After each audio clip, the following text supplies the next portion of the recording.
I already talked to the realtor. The sign's going up on Friday. She'll just have to accept it. That's what my son said in my kitchen while he thought I was napping.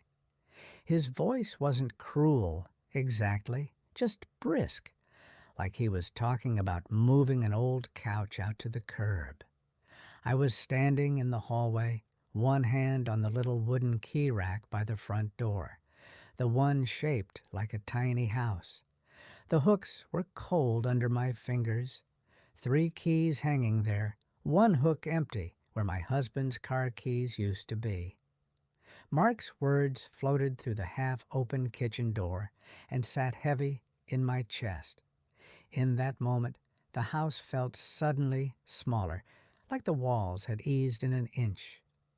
I live alone in a small town in Ohio, just outside Columbus. It was a gray November afternoon, the kind where the light never quite makes up its mind and the sky looks like dirty cotton. The furnace had just kicked on with its little rumble in the basement, and I could smell the faint sweetness of the apple pie I'd baked earlier, even though no one had touched it yet. Mark was at the table. I could picture exactly how he sat without seeing him. Shoulders hunched over his phone, palm pressed to his forehead the way he does when he's stressed. His wife, Jenna, was rustling papers. I heard them, that thin whisper of envelopes and forms that has started to mean trouble in my life. "You can't say it like that," Jenna murmured, not quite low enough. "She'll get upset. You know how she is." "How I am," I repeated silently, my thumb tracing the little painted chimney on the key rack. "I am 74. I forget where I put my glasses twice a day.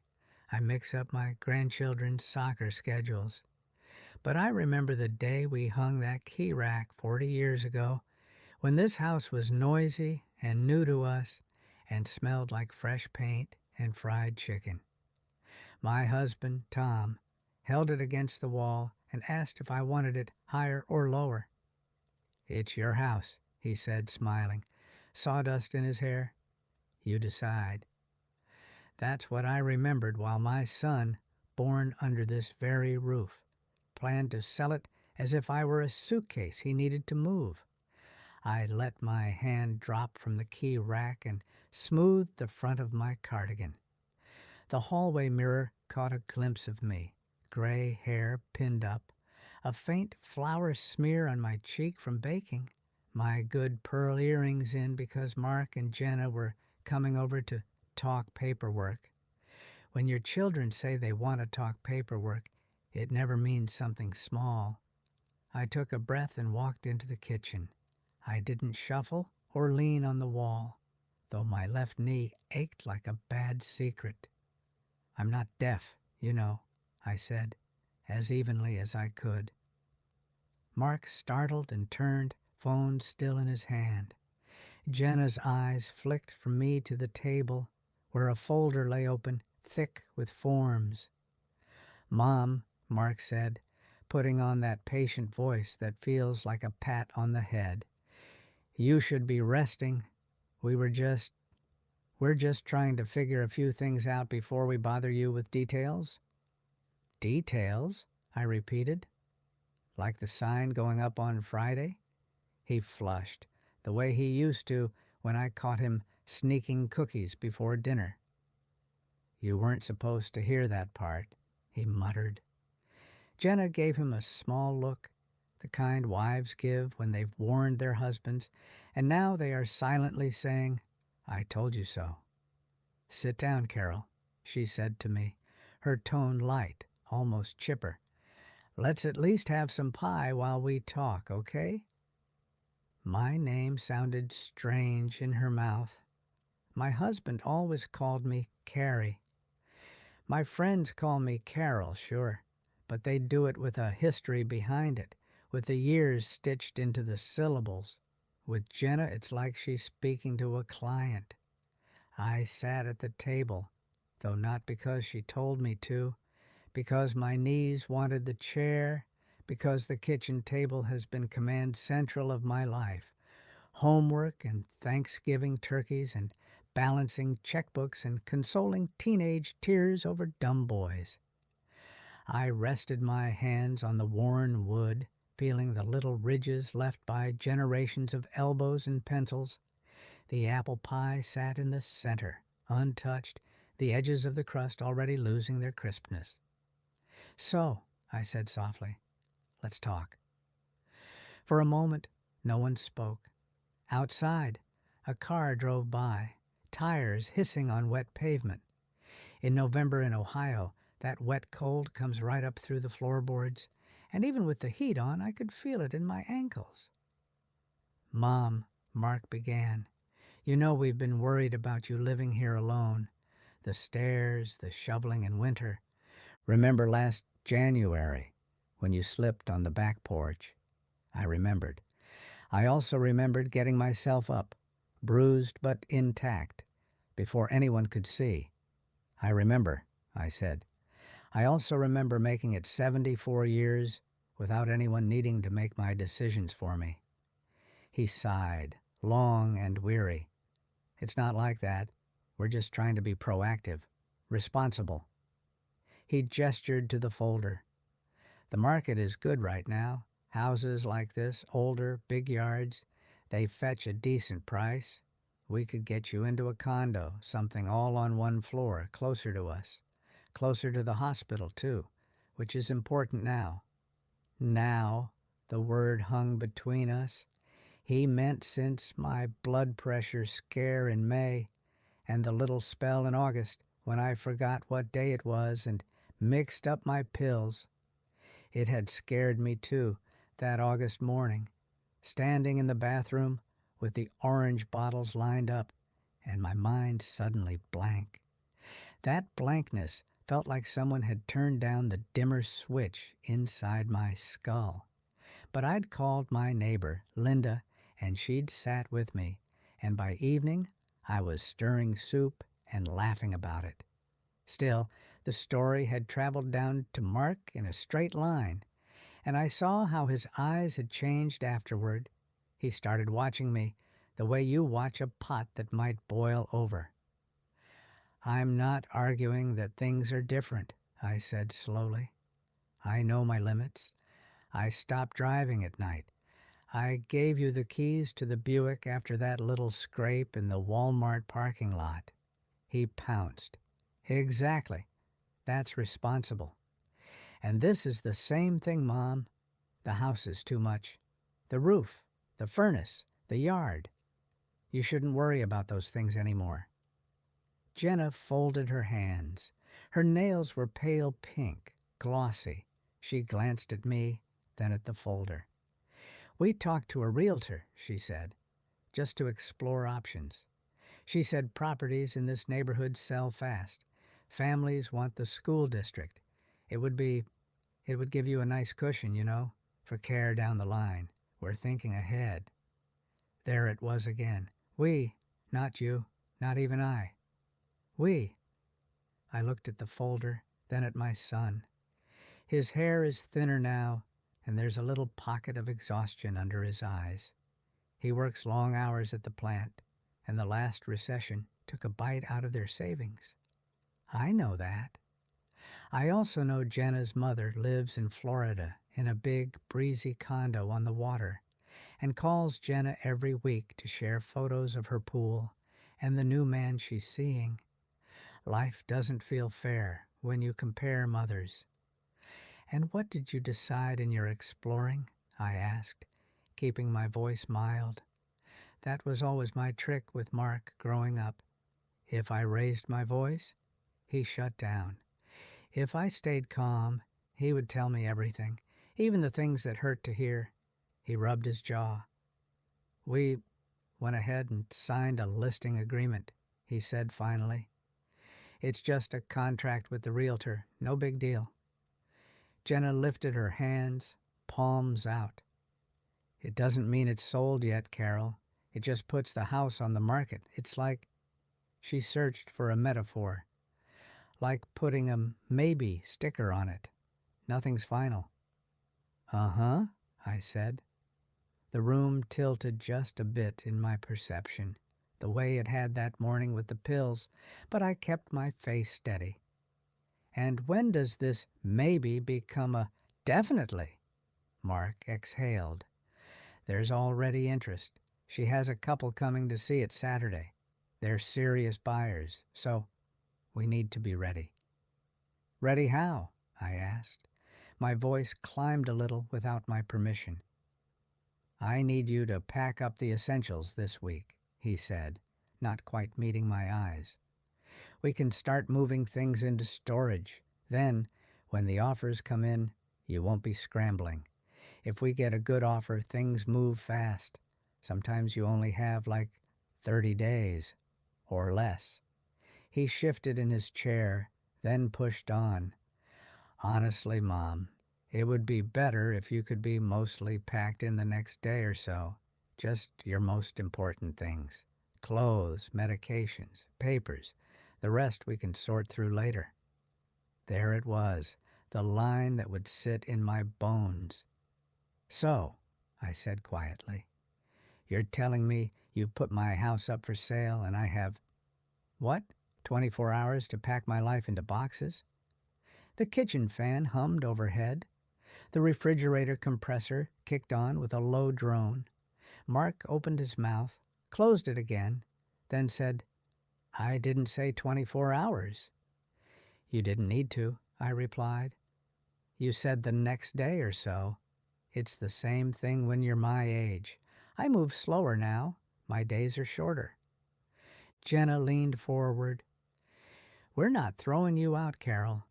Please don't make it sound like that. We just want you somewhere safer before winter really hits. The stairs alone." "Those stairs and I have an understanding," I said. "I go slowly. They creak at me. We both survive."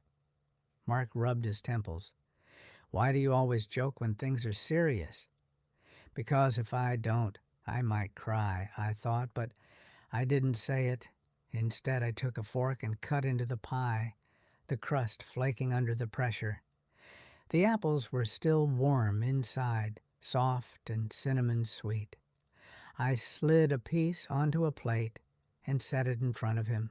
His shoulders relaxed a fraction at the familiar gesture, the echo of all the pies before this one, all the times a slice had stood in for an apology or a bandage.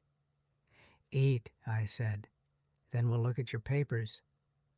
Later, after they'd gone and the kitchen was empty, except for the ticking of the clock and the faint scent of their cologne and perfume, I stood again in the hallway by the front door. The key rack gleamed dully in the lamplight. It's shaped like a little house, with a peaked roof and 4 tiny brass hooks. We bought it at a craft fair the summer after we moved in, when Mark was 7 and ran between the booths with cotton candy on his face. Tom hung it that same afternoon, just inside the door, and we decided which hook belonged to whom. Tom's on the far left, mine next, then Mark's, then the extra hook for guests. After Tom died, his keys stayed there for a long time, swinging slightly whenever the door opened like a ghostly chime.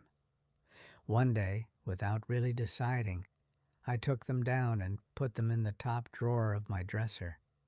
The hook has been empty ever since. Some days, I still reach for it. My fingers hovered now over the empty hook. I thought about keys. Who has them? Who thinks they do? The house was quiet in that way. Only old houses can be, full of tiny sounds you stop hearing after decades. The ticking of the kitchen clock, the faint whoosh in the vents, the gradual sigh of the wooden stairs settling for the night. I went upstairs to my bedroom. The light through the lace curtains was already fading, turning the room a sort of soft blue-gray. On my dresser, framed photographs marched in a familiar line. Mark at 3 with spaghetti on his face, Mark at 10 holding a science fair ribbon, Mark and Jenna at their wedding, Tom and me on our 25th anniversary on a cruise ship deck, wind in my hair. I picked up the one from the wedding, the two of them laughing forehead to forehead. I remember how much I'd wanted them to be happy, how thrilled I was to finally have a daughter-in-law. That night, at this same kitchen table, I'd told Jenna she could call me Carrie if she wanted, that I didn't stand on formalities. She'd smiled and said, "Thanks, Carol," and the name had stuck like a little glitch I never quite corrected. On the nightstand sat a neat stack of mail I'd been putting off dealing with, bank statements, a newsletter from church, a glossy brochure for a retirement community half an hour away, with smiling gray-haired couples walking along a pond. I picked up the bank envelope and weighed it in my hand. Money is an odd thing at my age. It's not about accumulating more. It's about preserving the right to decide how the rest of your days look. I thought about what Mark had said about a nice cushion for care down the line, and my stomach tightened. I know they're worried about costs. Jenna's been talking more about tuition lately, about their oldest, Owen, wanting to go out of state. The world is expensive. I'm not blind to that. But I had never thought of myself as someone's asset to be liquidated. In the back of my bottom dresser drawer, beneath the old scarves and the nightgown I never wear, is a manila envelope. I pulled it out now, my fingers stiff but sure. Inside were the important papers, the deed to the house, the old mortgage statements, the updated will I'd done after Tom died, the power of attorney forms my doctor had suggested. The ink on those forms was barely a year old. I remember signing them in Dr. Halpern's office, her kind eyes steady as she explained. "It's like giving someone a spare key," she'd said, "not handing them the whole house. They can help you when you can't help yourself, but as long as you're able, you stay in charge." I had believed her. I still do. But listening to Mark downstairs talking about the sign going up, I wondered if maybe he'd misunderstood. Or maybe the world had taught him that once you're given a key, it's tempting to start rearranging the furniture. The deed still had my name on it. Only mine. The power of attorney granted Mark the right to act for me if I were incapacitated. I am forgetful. I am slow on the stairs. I am lonely more often than I admit. But I am not incapacitated. Not yet. I checked the documents twice, reading the fine print slowly, mouthing words under my breath. My father taught me that trick when I was a teenager, and he was trying to get me to pay attention to my homework. "Say the words," he'd told me. "If you can't say them, you probably don't understand them."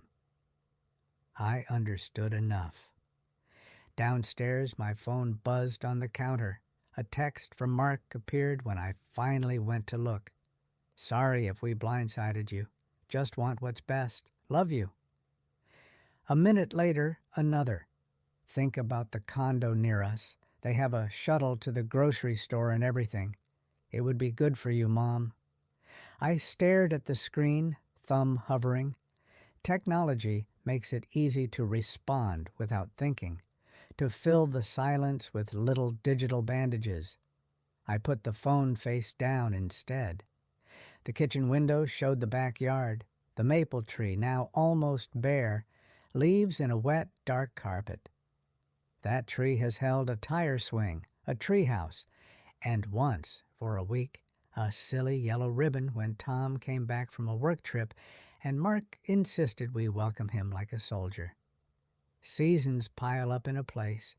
They sink into the walls and the floor and the spaces between.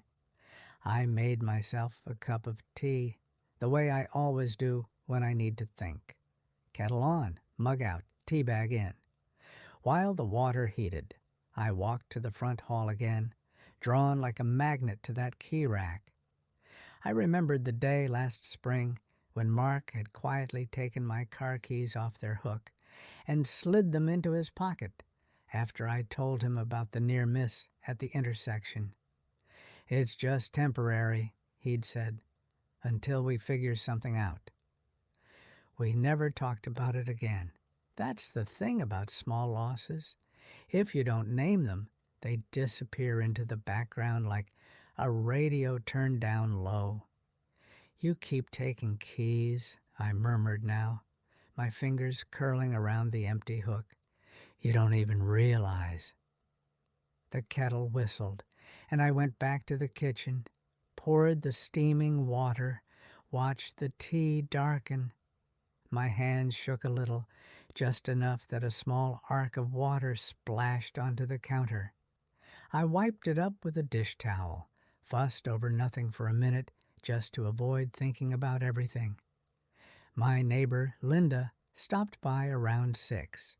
She let herself in with her usual quick knock and move, as if the house itself invited her. "You decent?"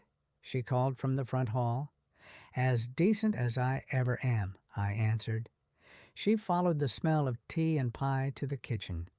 "Well, that's saying something," she laughed, then paused when she saw my face. "Uh-oh, what happened?" "Linda and I have been trading sugar and secrets for 30 years. Her kids moved away to California." She says it like a sentence sometimes. She sat down without waiting for an invitation and reached for the teapot. "Mark and Jenna were here," I said. "Paperwork?" she guessed. "Paperwork," I confirmed. I told her in bits and pieces about what I'd overheard, about the listing agreement, about the viewing scheduled for Saturday. Saying it out loud made it sound even more absurd, like I was telling someone else's story. "They what?" Linda's eyebrows shot up. "Without talking to you?" "They were going to talk to me," I said dryly. "After the sign went up, apparently." She whistled, a low sound. "That boy, I know he means well, but sometimes I'd like to give him a good shake." "He's under pressure," I said automatically. "Work, the kids, money, he's trying to juggle. Old habits die hard. I have been making excuses for my son since he was 2 and bit another child at daycare. It's a phase," I'd said then. "He's just overwhelmed. Maybe I'm the one stuck in a phase." Linda studied me. "How do you feel about selling?" she asked. It was such a simple question, but no one had asked me that all day. I looked around my kitchen, the faded yellow cabinets we'd painted ourselves, the window over the sink with the little chip in one corner, the sticker Owen had put there as a toddler that left a faint ghost of color when I scraped it off. "I know I can't stay here forever," I said slowly. "I know that. I'm not pretending I'm 35, but I thought I'd be part of the conversation, not the problem they're solving." Linda reached across the table and squeezed my hand. Her fingers were warm, her nails short and unpolished. "You're not a problem," she said. "You're the owner." The word sat between us like a small stone. Owner. My mind went back to the papers upstairs, to my name printed in neat black ink. "You think I'm being stubborn?" I asked. "I think you're being erased," she replied. "There's a difference." My throat tightened. I swallowed my tea quickly, burning the back of my mouth. Mark would say Linda puts ideas in my head. Jenna would call her a bad influence, with a little half-joke smile. But Linda has been the one showing up on snow days with a shovel and a casserole. She has earned the right to put ideas anywhere she wants. "What are you going to do?" she asked gently. I stared down at our joined hands, at the grooves in my skin, at the faint tremor in my thumb. "I don't know yet," I admitted. "But I know I'm not going to pack my life in 24 hours. because someone else decided the timeline. I could hear my father's voice in my head again, softer this time. "Read everything twice," he'd say, handing me a bill or a form. "And if something feels off, ask more questions." "Maybe I need to ask more questions," I murmured. Linda smiled. "Now that sounds like the Carol I know." After she left, the house felt both emptier and somehow more solid, as if her presence had reminded it that I was still here. I washed the teacups, put them in the dish rack, wiped down the counters. Ordinary movements, but each one soothed some small, frantic part of me. The key rack caught my eye every time I passed the hall. On impulse, I reached up and took my own keys off their hook. House key, mailbox key, the key to the shed out back where Tom's old tools still live in neat, dusty rows. They jingled in my palm. I put them in the pocket of my cardigan. The empty hooks looked strange, but also honest. Later, in bed, I lay awake listening to the wind pick up outside, rattling the branches against the roof. Rain tapped at the gutters. In a winter storm, this house creaks and groans like an old woman stretching her joints. But tonight it just murmured, a low, steady sound. I thought about what Mark didn't know. He didn't know about the updated will. He didn't know I'd sat with a lawyer not long after Tom passed because I didn't want to be caught off guard by anything.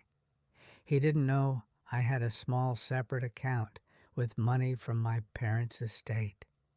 Money I'd never told him about because he'd been so headstrong in his 20s, and I'd wanted him to learn to stand on his own. He didn't know how often I still talk to his father out loud, asking questions into the empty air while I stand at the sink. "What would you do, Tom?" I whispered now, staring at the ceiling. The house answered with a little sigh from the furnace. "You'd tell me to stand up straight, that's what," I said. "You'd say, 'Carrie, don't let them bulldoze you. This is your house, your life.'" My cheeks were wet. When did I start crying? I wiped them with the back of my hand and turned onto my side, facing the window where the streetlight cast a faint glow. I watched the shadow of the maple tree branches wave back and forth, like someone gently shaking their head. The next morning I woke up before dawn, my body used to the rhythm of early school days, even though there's no bus to meet anymore. The air was chilly. I slipped my feet into my slippers and shrugged on my robe. As I passed the front hall on the way to the kitchen, I glanced at the key rack. The two empty hooks stared back at me. On the little peaked roof of the wooden house, a fine layer of dust had settled. I reached up and wiped it away with my sleeve, uncovering the original warm tone of the wood beneath. "You're coming with me today," I told it under my breath, and even I wasn't entirely sure what I meant. In the kitchen, I made coffee instead of tea, something stronger, the smell filling the room, earthy and familiar.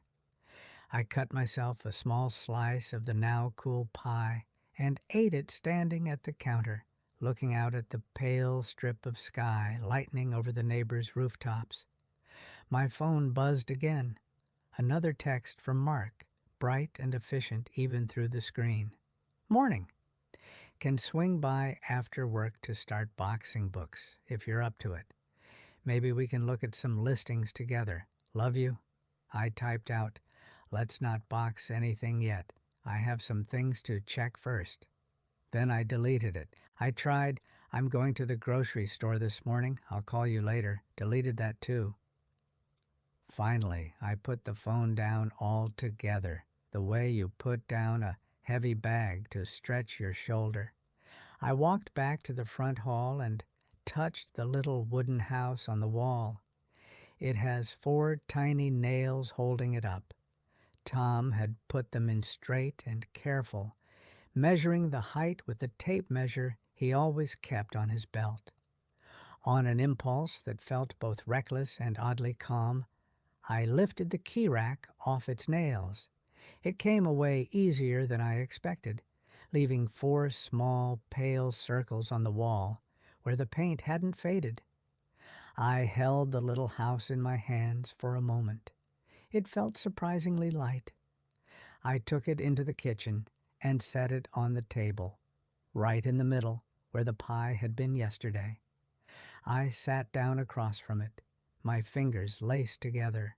Somewhere inside me, a decision had shifted from maybe to definitely, as quietly as the weather turning from drizzle to snow.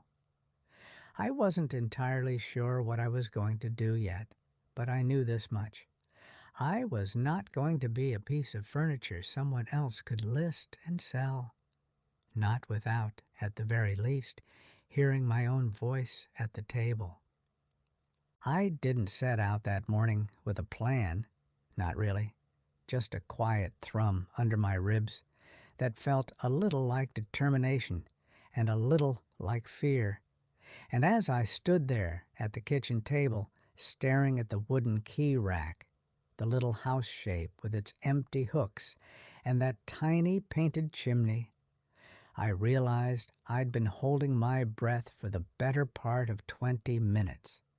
So I let the air out slowly and reached for my coat, the old navy blue one with the missing button on the left sleeve, and I slipped it on over my robe before remembering myself and sighing, then taking the robe off and starting again, like an elderly woman, trying to match her rhythm to a world that keeps changing tempo.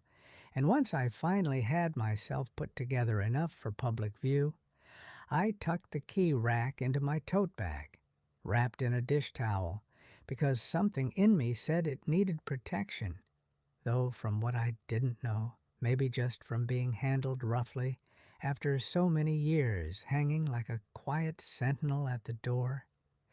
And as I stepped outside into the gray November morning, the cold hit me right in the chest, sharp and clean in that Ohio way where you can almost taste the wet leaves in the air, and I locked the door with hands that shook a little more than they used to, then walked down the front path, wet from last night's rain, clutching the tote bag like a child afraid her lunch might spill. And I thought of how once upon a time Mark would skip beside me on this very path, kicking leaves, his tiny hand wrapped around 2 of my fingers, telling me about dinosaurs and superheroes in one long, breathless stream, and the ache of that memory pressed against my ribs as I made my way to the car Linda had offered to drive me in that morning because she didn't trust my knees on slippery sidewalks. So when she pulled up with her wipers squeaking across the windshield, she leaned out the window and said, "You ready, or did you change your mind?" And her voice had that crisp morning energy in it that I always found both irritating and comforting at the same time. But I nodded and got in, settling into the seat carefully, and she glanced at me, then at the tote bag, and raised her eyebrows, and I said, "Don't ask." And she said, "I wasn't going to, but now I'm curious." And I found myself smiling despite the knot in my stomach as she pulled away from the curb. We drove through town, past the grocery store and the little park with the metal slide that burns children's thighs in summer. And by the time we reached the law office, the small brick building with the fake shutters on Main Street that I'd been to once after Tom died, I could feel the way my pulse picked up, steady but heavier, like it was trudging uphill, and Linda parked in the spot closest to the ramp, giving me one of her sideways looks, the kind she uses when she wants to say something but isn't sure if it's her place. So I preempted her and said, "I'm not here to make trouble," and she answered, Of course you're not. You're here to understand. And somehow that made me breathe easier. Inside, the office smelled exactly the same as it did the last time. Toner from the printer, coffee that had been sitting on a warmer too long, and that faint whiff of old carpeting that always makes me think of waiting rooms and endings. And I walked up to the receptionist, a young woman with shiny hair and a nose ring she kept fiddling with, and told her I needed to speak with someone about my documents. And she asked for my name, tapping on her keyboard with that rapid clacking sound young people make when they're half listening, half moving through a script. And when I said, "It's Carol Whitford," she brightened a little and said, "All right, I remember you. You met with Mr. Ackerman last year." And I nodded, clutching the tote bag tighter. And she asked if I had an appointment, and I told her no, but it was important, and she pursed her lips the way people do when they're deciding if they should bend a rule or not. But then she glanced at the empty waiting room behind me. A few chairs, a fake plant, a stack of magazines from last winter. And she must have figured they had time because she said, "Let me check if he's available," and disappeared through a door. I sat down slowly, lowering myself into the chair with the caution I don't always admit I need, my knees complaining just enough to remind me they were still there. And Linda sat beside me, crossing her ankles and leaning in just a bit, as if angling her shoulder closer could somehow keep me steady. And after a moment of silence, she whispered, "You okay?" And I said, "I think so," though the truth was, I felt like my body had become a small hollow room, echoing with my own heartbeat. After a minute or two, Mr. Ackerman appeared, just as I remembered him, tall, balding, with that gentle stoop some men carry when they've spent too many years leaning over paperwork. And he smiled at me, not the fake polite kind, but the real one that softens the edges of a person's eyes, and said, "Carol, of course, come on back." And I followed him into his office, leaving Linda in the waiting room, flipping through a magazine she wouldn't really read. His office had warm yellow lamps instead of bright white lights, and a framed print of an old Ohio barn in winter hung behind his desk, and he gestured for me to sit, so I did, placing the tote bag on my lap, the wooden key rack pressing lightly against my thighs through the fabric. And he asked, "What brings you in today?" And his tone was careful and unhurried, the way people speak to someone they're preparing to listen to fully, not just nod along with. I took out the manila envelope from the tote bag and set it carefully on the desk, smoothing its edges, then said, "My son and daughter-in-law, they've put my house on the market." And I felt the heat gather behind my eyes. Not tears exactly, just the sting of everything unsaid. And he blinked in that slow, concerned way that lawyers do when they're trying not to react too quickly. And he asked, "With your consent?" And the word consent pierced something in me because it sounded so formal, so precise. And I shook my head and told him about overhearing them, about the listing agreement, the viewings, the timeline, the gentle insistence, the pressure disguised as responsibility. He listened without interrupting, his fingers steepled under his chin, and when I finished, he let the silence settle for a few seconds before he said, "Let me look at your documents again." And he opened the envelope and spread the papers out in neat rows, like a deck of cards he intended to read carefully. As he read, I found my gaze drifting to the framed print behind him, the barn half buried in snow, and I thought about the winters here, how I used to shovel the driveway with Tom, while Mark made snow angels in the yard, and how even after Tom died, I kept clearing that driveway myself until Linda convinced her nephew to do it for $10 a visit. After a few minutes, Mr. Ackerman leaned back in his chair, lacing his fingers together. "First," he said, "your son does have your medical power of attorney, but this situation isn't medical. It's not activated unless you're unable to make decisions on your own, and you're clearly capable. You came here yourself. You're explaining clearly. You know what's happening." He paused, choosing his words. "Second, you never gave him financial power of attorney. That's a different document entirely. Without it, he can't sign away property you own." I exhaled, not realizing I'd been holding in that breath too, and he added, "He might think he's allowed to make these decisions on your behalf, but legally he's not. At most, he can advise you. He can't act for you unless you can't act for yourself." I stared at him, the words sinking in slowly like warm water into cold soil, and then I whispered, "So, he can't sell it?" And Mr. Ackerman shook his head gently. "He can attempt to start the process, but the sale cannot be finalized without your signature. You hold the deed. You make the decision." Relief washed through me, not light and bubbly, but heavy and grounding, the kind that anchors your feet to the floor. "I didn't know if I was being unreasonable," I said quietly.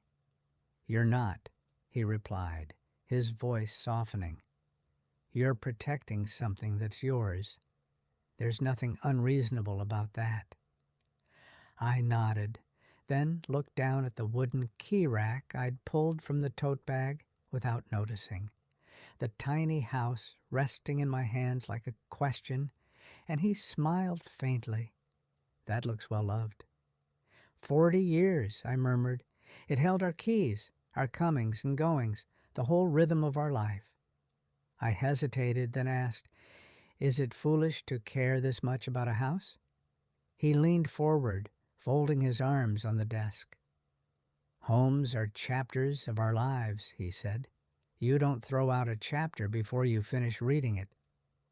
That simple metaphor warmed something deep in me, and I felt the hollow room inside my body fill. Not with certainty exactly, but with something sturdier than fear. He slid the papers back toward me. "If you want, I can write a letter explaining your rights. Sometimes a clear boundary helps people understand where the lines are." Boundary. That word felt like a hand placed on my shoulder, steadying, reassuring. "Yes," I said. "I'd appreciate that." As he drafted the letter, I sat quietly, listening to the scratch of his pen and the rain beginning again outside, soft at first, then steadier, tapping against the window like someone trying gently to get my attention. When he finished, he read it aloud, 3 simple paragraphs stating plainly that any sale required my explicit, voluntary consent, that I remained the sole owner, and that no decisions could be made without me, and he handed me a copy to take home. My hands trembled as I folded it, but not from fear this time, more from the strange growing sensation that I wasn't as powerless as I'd been made to feel. When I returned to the waiting room, Linda stood immediately, her purse already over her shoulder, her face searching mine.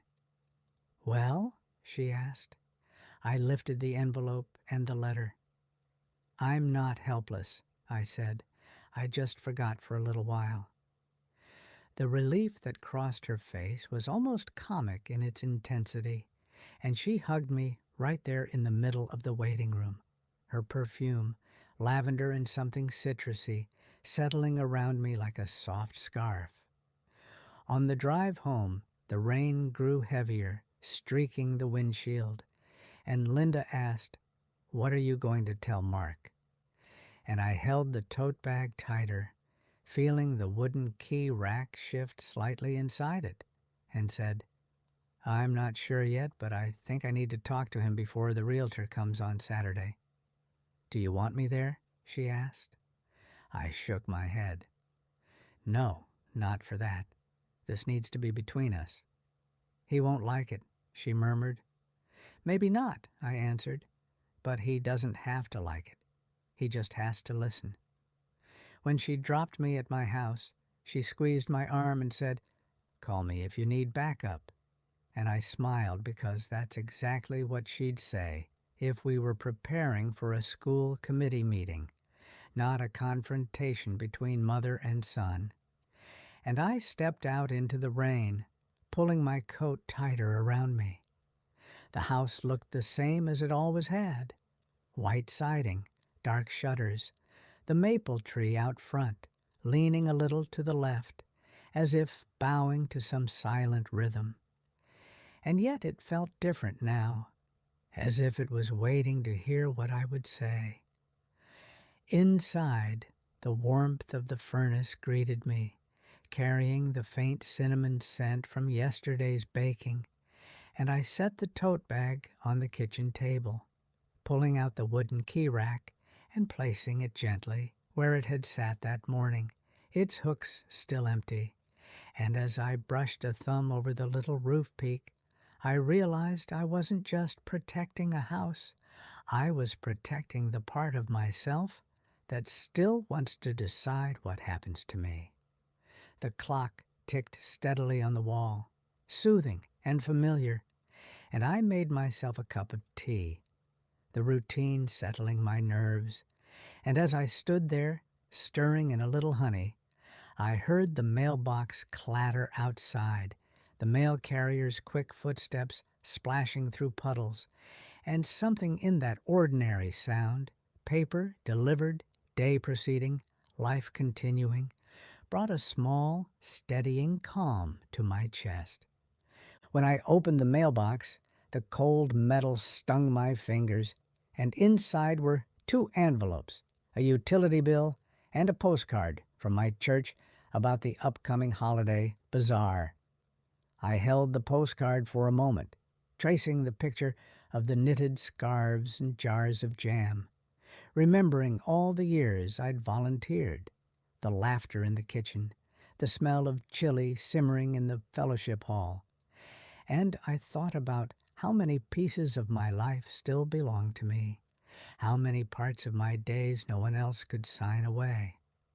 Back inside, I set the mail on the counter, picked up the letter from Mr. Ackerman, and read it again, slowly, until the words sank in deep.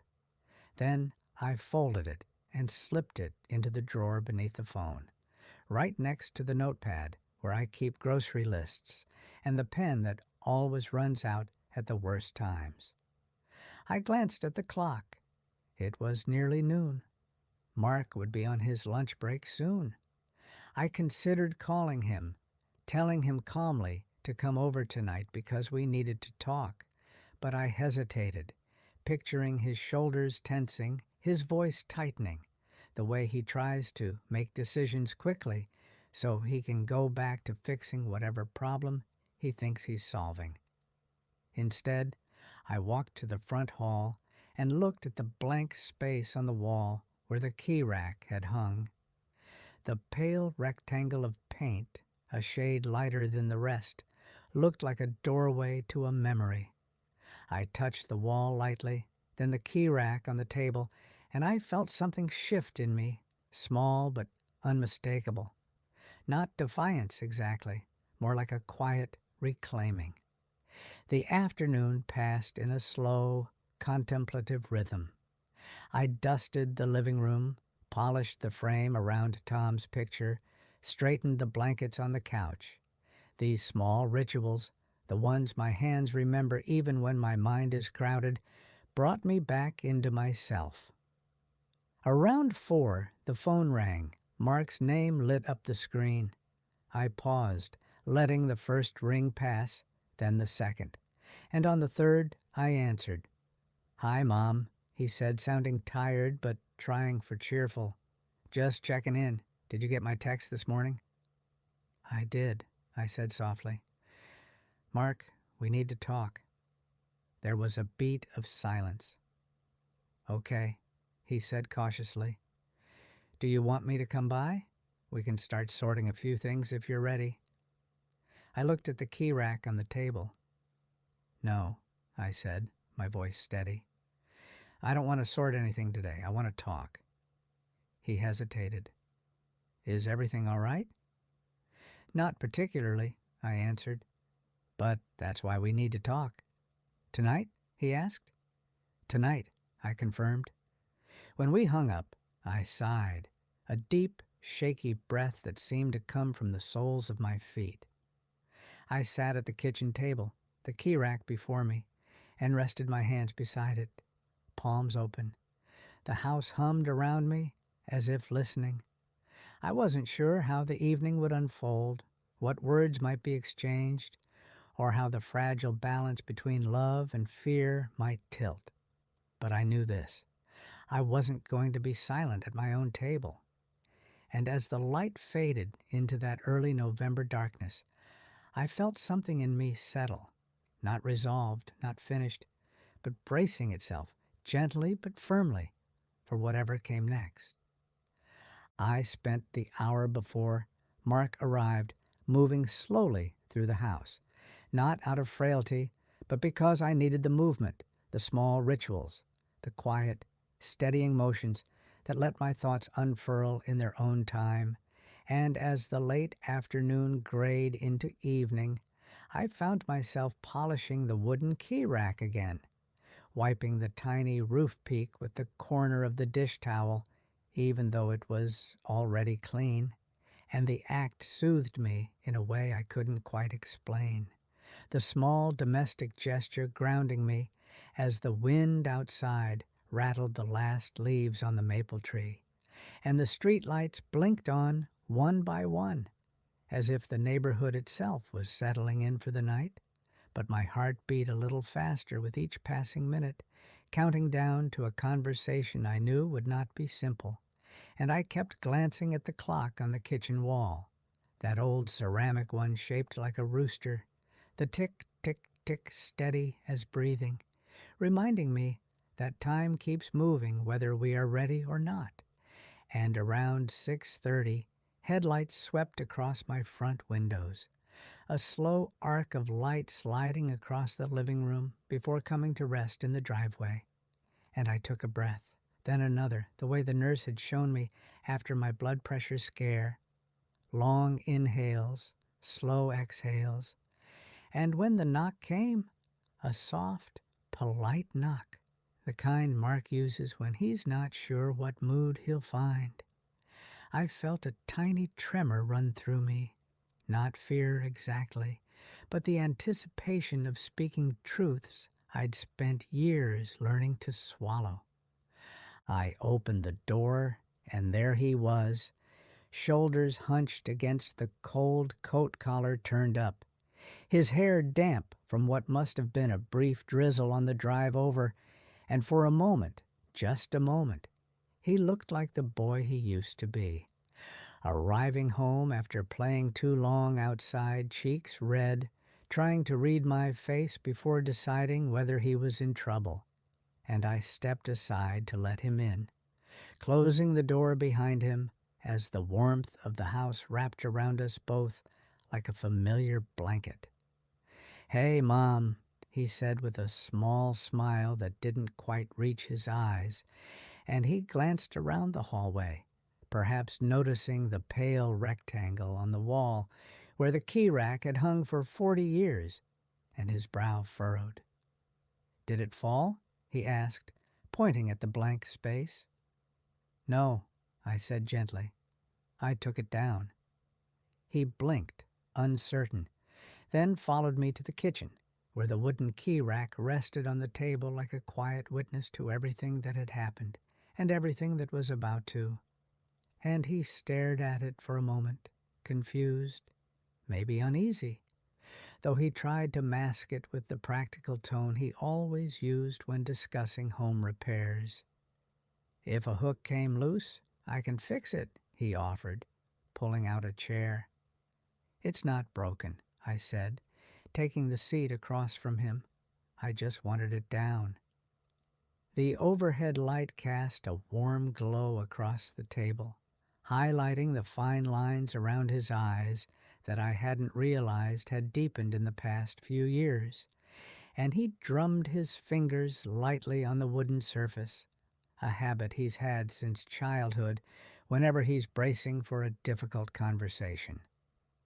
"So," he said cautiously, "what did you want to talk about?"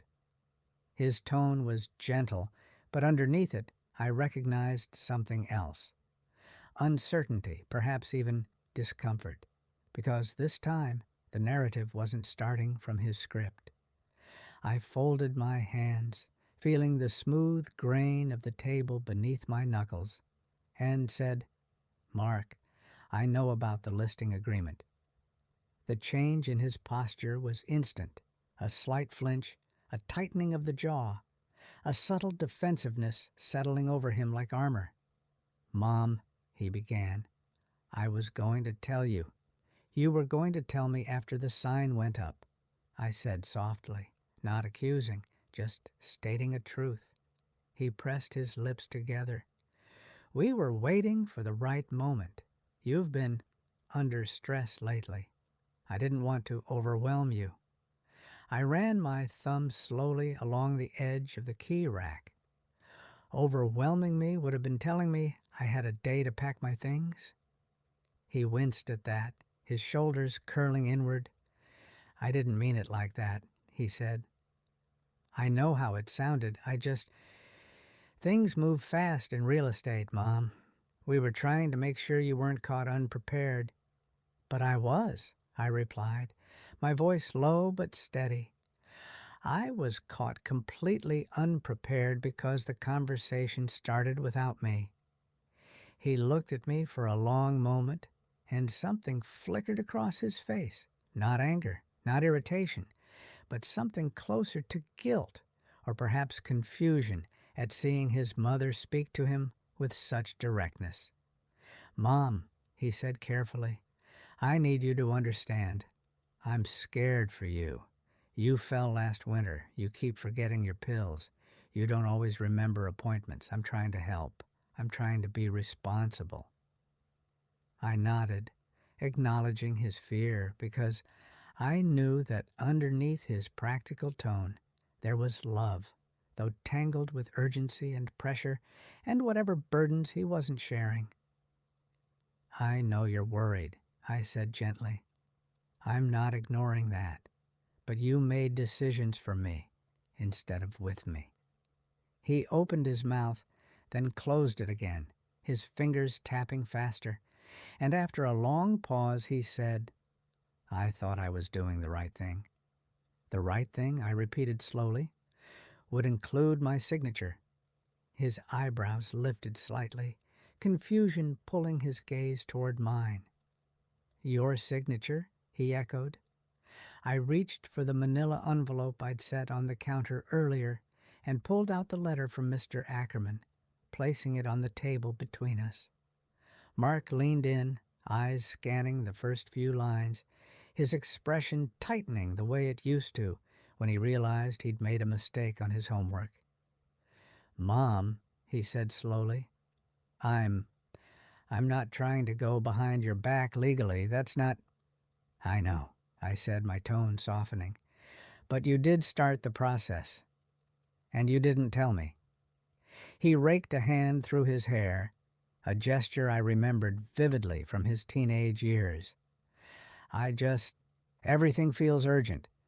The kids need things. Work is a mess. Jenna's stressed. I'm stressed.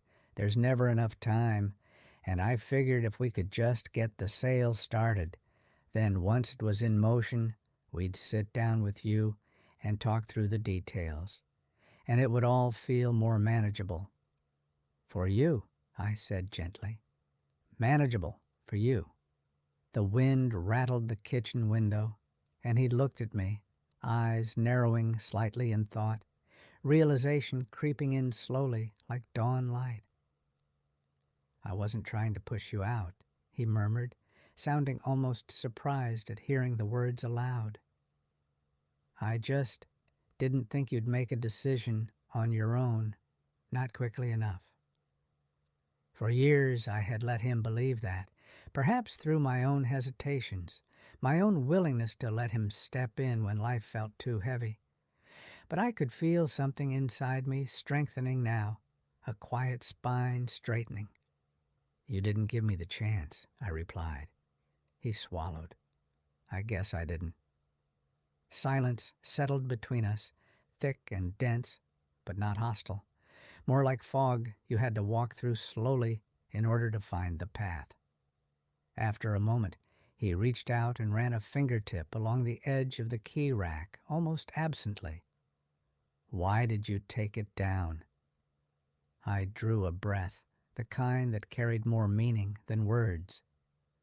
Because it reminded me, I said, of how many keys I've given up over the years. Driving, finances, quiet decisions that I let someone else make because I didn't want to be a burden. And taking it down reminded me that I still have keys of my own, that I still decide whether this house is sold. He stared at the little wooden house as if seeing it for the first time. The tiny painted chimney, the 4 brass hooks, the faint scratches near the roof from all the times we'd brushed against it in passing. Memories clung to it like dust, small, ordinary, persistent. I didn't realize, he said softly. I didn't know it mattered that much to you. You didn't ask, I said gently, not accusing, just honest. He exhaled, long and slow, and for a moment I thought he might cry. His eyes had that sheen, the kind he used to get when he skinned his knee but didn't want to admit it hurt. Mom, I'm sorry. Something inside me loosened at those words. Not forgiveness, not yet, but the tight coil of fear eased, just a bit. I know you are, I said quietly, but the sale isn't happening, not now, not like this. He nodded, rubbing the back of his neck. Okay, he murmured. Okay, I won't push. We'll take a step back. I'll call the realtor. Relief softened his shoulders, but I sensed something else too. Maybe worry, maybe confusion about what came next, now that his plan had been halted. Then, as if realizing a missing piece, he asked, Are you safe here, Mom? Do you feel safe? The question landed in me with both tenderness and ache. Most of the time, I answered truthfully. And when I don't, I ask for help. I'm not pretending I can do everything. I just want to decide the timing and the shape of my own life. He leaned back in the chair, absorbing that, his gaze drifting to the window where the darkness pressed softly against the glass. I get that, he said finally. I really do. We sat there for another minute in the warm kitchen, the old refrigerator humming gently behind us, and I noticed him looking around.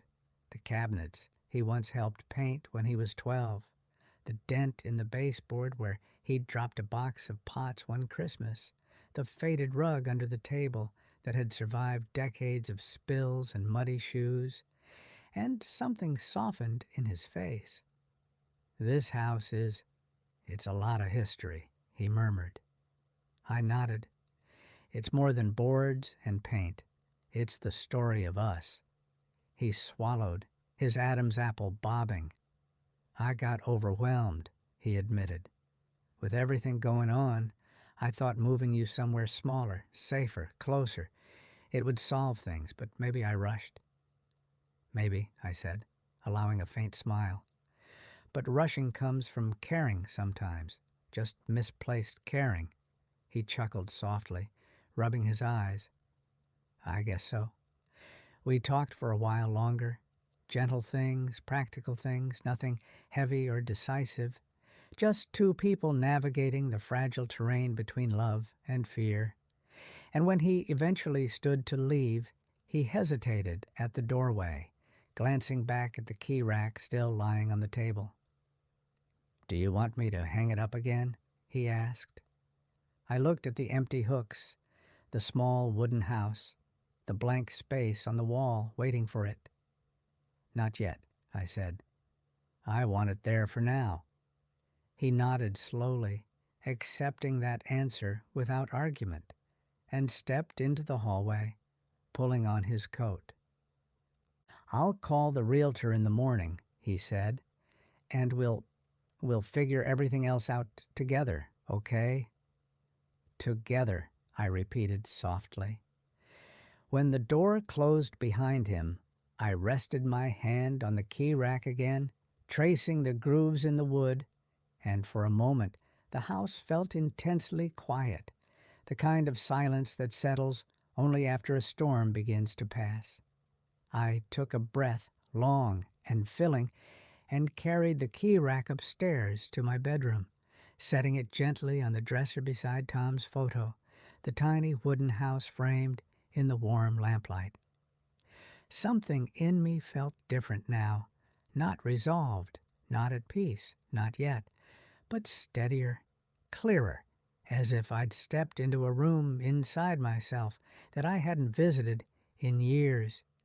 And as I stood there, listening to the wind outside and the soft hum of the furnace, I sensed that the next shift, whatever it would be, had already begun, quiet as a footstep in an empty hallway, steady as breath in the dark. I didn't sleep much that night, not because I was upset exactly, but because my mind felt strangely alert, as if some window inside me had been cracked open and an unfamiliar draft was moving through, stirring old memories and new worries alike. And I found myself lying on my back, staring at the ceiling, while the shadows from the maple branches outside shifted across the walls.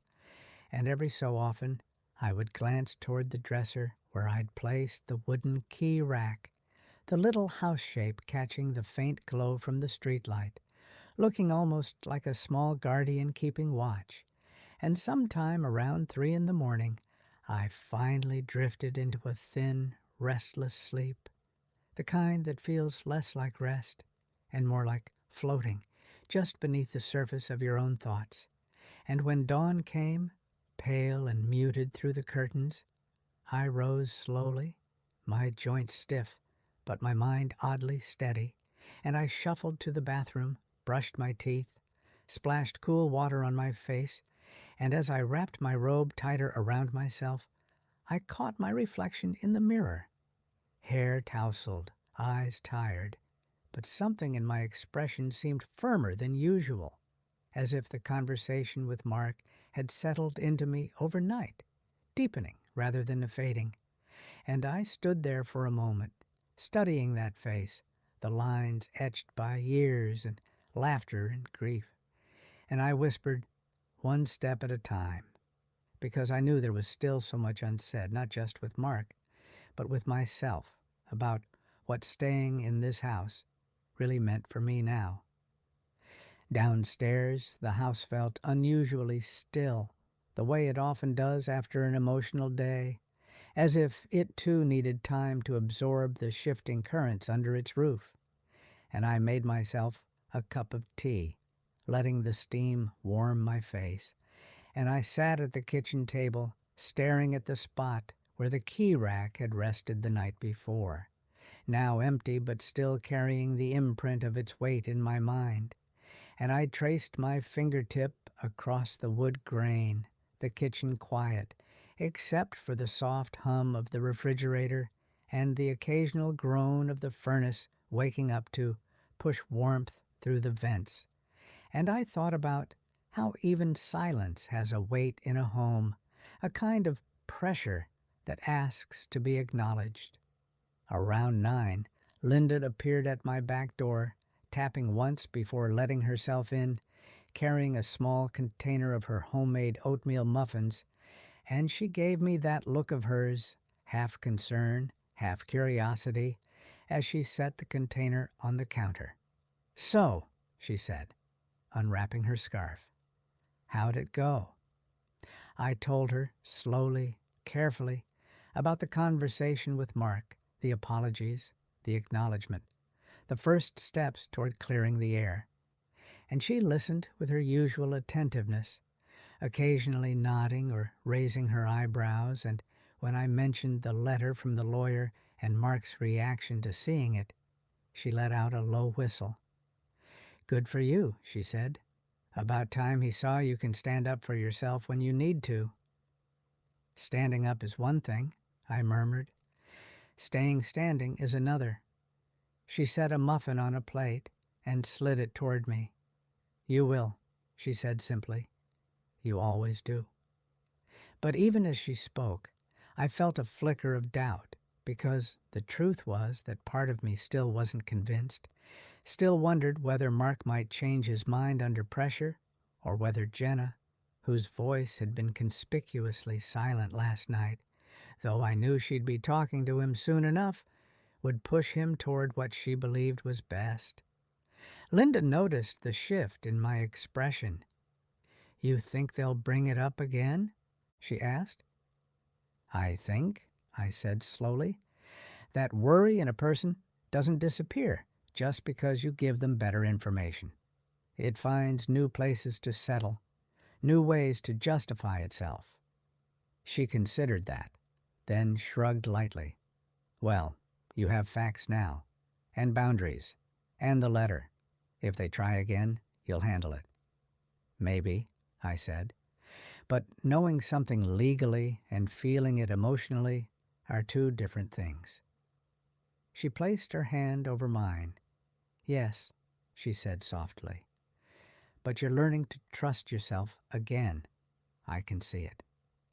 I didn't argue, but I wasn't sure I believed her either. After she left, the house felt full in that strange way it always does after company, as if the air has been stirred, conversations lingering like faint perfume, and I busied myself with small tasks, folding laundry, watering the plants, organizing the pantry, anything to keep my hands occupied while my mind continued turning. Around noon, the phone rang. I expected it to be Mark, but it wasn't. It was my granddaughter, Sophie. "Hi, Grandma," she said brightly. "Mom told me you and Dad had a big talk last night. Are you okay?" Her voice was warm, unfiltered, that 15-year-old mix of curiosity and genuine concern, and hearing it softened some of the tightness around my heart. "I'm all right," I said gently. "Your dad and I just needed to clear the air." "Mom was kind of stressed this morning," she admitted. "I think she thought maybe Dad upset you." I hesitated. I didn't want to pull Sophie into adult worries, but I also didn't want to pretend everything was fine when it wasn't. "We're finding our way through it," I said. "It's complicated, honey." "Yeah," she said, thoughtful, in a way that made her sound older than 15. Adults always say that when they mean someone's feelings got hurt. I laughed softly. "You're not wrong." "Do you want me to come over this weekend?" she asked suddenly. "I can help with the leaves, or we can bake something. Dad said you might be busy with packing." The word hit me like a pebble thrown at a window, small but sharp. "No," I said quickly. "I'm not packing anything. There's nothing you need to worry about." She paused. "So, you're not moving?" "Not right now," I answered, and not without deciding it myself. She exhaled a quiet breath of relief. "Good," she said simply. "I like your house. It feels like memories." Something in that nearly undid me. "Me too," I whispered. After we hung up, I sat for a long time at the kitchen table, the echoes of her words settling over me like a blanket. It felt strange, hearing validation from someone so young, someone still gathering her own pieces of the world, yet somehow she saw clearly what others blurred. The afternoon drifted on, slow and soft, and I made myself a late lunch, tomato soup and half a grilled cheese sandwich, the kind of simple meal that always tastes better on cool days. And as I ate, I found myself glancing repeatedly toward the stairs, thinking of the key rack on the dresser upstairs, wondering if I should return it to the wall, replace the bare rectangle with its rightful occupant. But something told me it wasn't time yet. I wasn't sure why. Perhaps because putting it back would signal that things had returned to normal. And the truth was, nothing felt normal at all. The doorbell rang around 3. The sound startled me in a way it shouldn't have, and I wiped my hands on a dish towel before heading to the front hall. When I opened the door, Jenna stood there, her coat buttoned neatly, her hair tucked behind her ears, her expression composed but tight around the eyes. "Hi, Carol," she said. "I hope I'm not interrupting anything." "Not at all," I replied, though my stomach tightened. "Come in." She stepped inside, her gaze landing almost immediately on the blank spot on the wall where the key rack had hung. Her eyes narrowed slightly. "Did something fall?" she asked. "No," I said, closing the door. "I took it down." She blinked. "Oh." A small moment of silence stretched between us, delicate and fragile, like a thread you could snap with a breath. "So," she said finally, "Mark told me about your talk last night." "I assumed he would," I said gently. She followed me into the kitchen, her eyes scanning the room, taking in the details as she often did. The mail on the counter, the dish towel draped over the oven handle, the 2 mugs in the sink, and she sat at the table, smoothing the front of her blouse. "I think there may have been some misunderstandings," she began, her tone careful, the way someone speaks when rehearsing a script they've gone over multiple times. "I never wanted you to feel blindsided, Carol. That wasn't the intention." I sat across from her. Intentions and impact aren't always the same. Her jaw tightened slightly, but she nodded. "I know, and I'm sorry if you felt left out of the process." "I wasn't just left out," I said softly. "I was removed from it."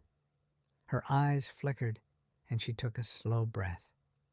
"We were trying to look ahead," she said. "Your safety, your long-term needs. We were worried. And I admit, I pushed Mark. I thought we were helping." "Helping would have meant talking to me," I replied, "not planning around me." She stared at her hands, then looked up. "You're right." The admission came the way a reluctant truth often does. Quiet, hesitant, but unmistakably genuine. "I can be overly practical," she said. "Sometimes the big picture feels clearer to me than the people inside it." "I know you care," I said. "I don't question that.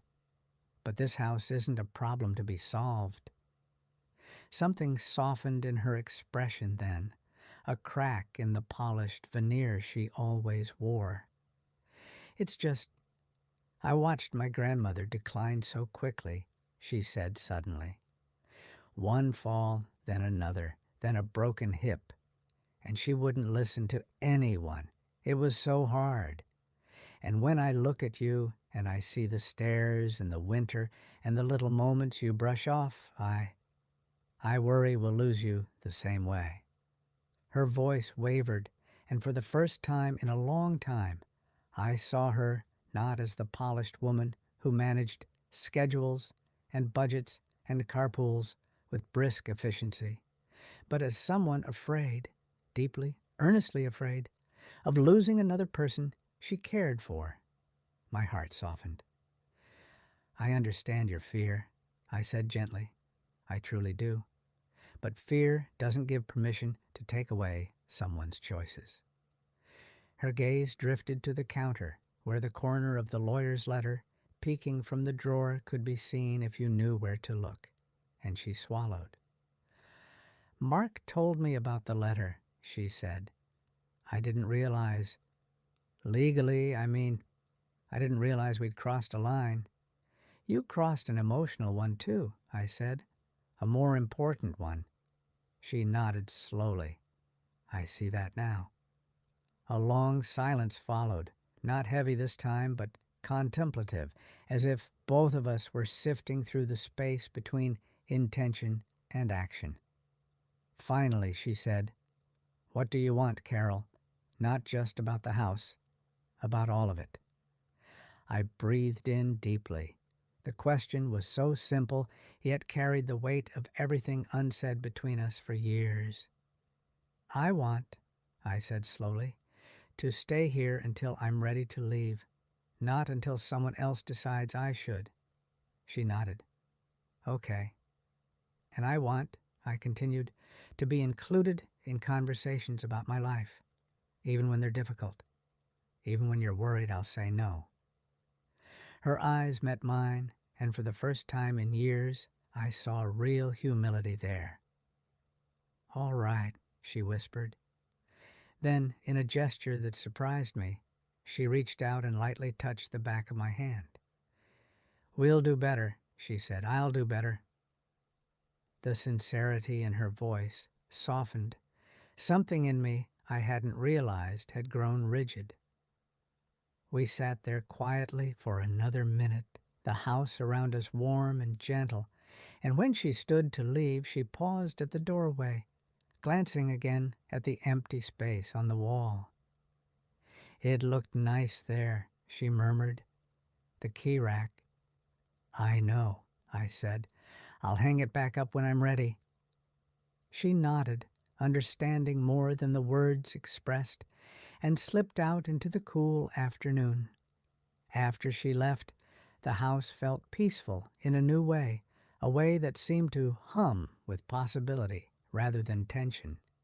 And I made myself a fresh cup of tea, carrying it carefully upstairs to my bedroom, where the key rack still rested beside Tom's picture, the two of them sharing the same patch of lamplight like old companions. I stood there for a long moment, studying the little wooden house, and I felt something shift inside me. Subtle, but decisive. An internal click, like a key turning slowly in a lock, opening a door I hadn't realized was still closed. I didn't know what the next days would bring, conversations, adjustments, more boundaries to set, but I knew this. I wasn't drifting anymore. I wasn't waiting for someone else to decide my path. As the late afternoon light softened into early evening, I ran my fingers gently along the tiny roof of the key rack, the familiar shape warming beneath my touch. Not yet, I thought, but soon, and with that quiet certainty rising like a small flame inside me, I turned off the lamp, letting the room settle into its soft twilight, and walked back downstairs feeling, perhaps for the first time in a long while, as if I were returning to myself. I woke before sunrise the next morning with a feeling I hadn't had in years, something quiet and settled, like the way lake water looks at dawn before a single boat has passed. And I lay there, listening to the gentle hum of the furnace and the soft creak of the maple tree branches brushing the siding, thinking about how much had shifted in just a few days, not only between me and Mark and Jenna, but inside myself. And when I finally sat up, drawing the blanket around my shoulders, my eyes drifted to the wooden key rack resting on the dresser beside Tom's photograph. The two of them side by side in the dim morning light, like old anchors of my life. And I felt the smallest tug of knowing, not the urgent kind, not the fearful kind, but the kind that comes from having walked a long road and realizing that the next steps belong entirely to you. And I picked up the little wooden house, its edges smooth from decades of touch, and carried it downstairs, my hand steady on the railing. And in the front hall, I paused at the pale rectangle on the wall where it had hung for so long, the empty space that had watched everything unfold these past days, and instead of rushing to fill it, I held the key rack close to my chest for a breath, understanding that its meaning wasn't in the hanging but in the choosing, and I whispered, "Not yet, but soon," because for the first time in a long while I didn't feel pushed or hurried or diminished. I felt present, awake, the owner of my own days again. And later that afternoon, when Mark and Jenna came by, bringing coffee and muffins and a softness I hadn't felt from them in years, we sat at the kitchen table, the three of us, no papers, no pressure, and we talked not about selling or moving or packing, but about pacing, support, shared responsibilities, and how fear can twist into control if you're not careful. And I could feel the shift in them, in me, in the way we listened to one another, slower and truer than before. And when they left, hugging me with a gentleness that didn't feel forced, I stood in the quiet of the house, my house, and felt a new steadiness settle into my bones, not youthful, not perfect, but mine. And I realized that even if life ahead brought changes, health concerns, hard conversations, difficult choices, I would meet them differently now, with boundaries that were no longer invisible, with a voice that no longer trembled as easily, and with the understanding that I didn't need to be loud to be heard, only clear. And that evening, as the sky deepened into a soft November blue, and the maple branches cast long shadows across the hallway, I carried the key rack back upstairs, setting it gently on my dresser, knowing I would hang it again when the moment felt right, not as a return to the past, but as a small ceremony of reclamation, a sign that this home, my memories, my choices, my pace, were still anchored in me. And I sat on the edge of my bed, breathing in the quiet, feeling the weight and the lightness of everything that had changed. And in that stillness, I felt a quiet, full belonging I hadn't felt in years, a new normal taking shape. Not perfect, not guaranteed, but honest, steady, and mine. If this story settled somewhere in your heart, then you already know how easily love can turn into pressure, how concern can start speaking louder than your own voice, and how quietly a person can begin shrinking without noticing until a moment arrives that asks for honesty instead of obedience. And if you felt even a small echo of yourself in my hesitation, my silence, or the way I almost let others decide the shape of my own life, let me tell you gently, your worth does not dim just because someone else thinks they know better, and your place at your own table is not something you need to earn. If this story felt like standing in your own hallway, holding the key rack of your life and deciding whether you're allowed to keep what is yours, then I hope you'll remember this. Even the softest boundary counts, and you don't need permission to protect the parts of your life that still hold your name. Now I want to ask you, what would you have done if you were in my position? Would you have gone along to keep the peace, even at the cost of your own security? Or would you have stood your ground the way I finally did? Share your thoughts with me in the comments, because your perspective matters more than you know. And if this story resonated with your own experiences of family, home, or quiet bravery, I'd be grateful if you subscribe to my channel so we can keep walking through these life stories together. Remember this, gently but firmly. People learn how to treat you from the boundaries you set, even the tender ones. So never let anyone, family or not, convince you that your voice doesn't matter. Did you like the story, and Which city are you listening from? Let's meet in the comments. If you like the story, you can support me by sending a super thanks so I can keep bringing more stories like this. Thank you so much for your sweet support. I'm looking forward to your comments on the story.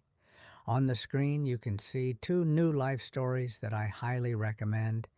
There's so much more on my channel. Don't forget to subscribe. See you in the next life story with love and respect.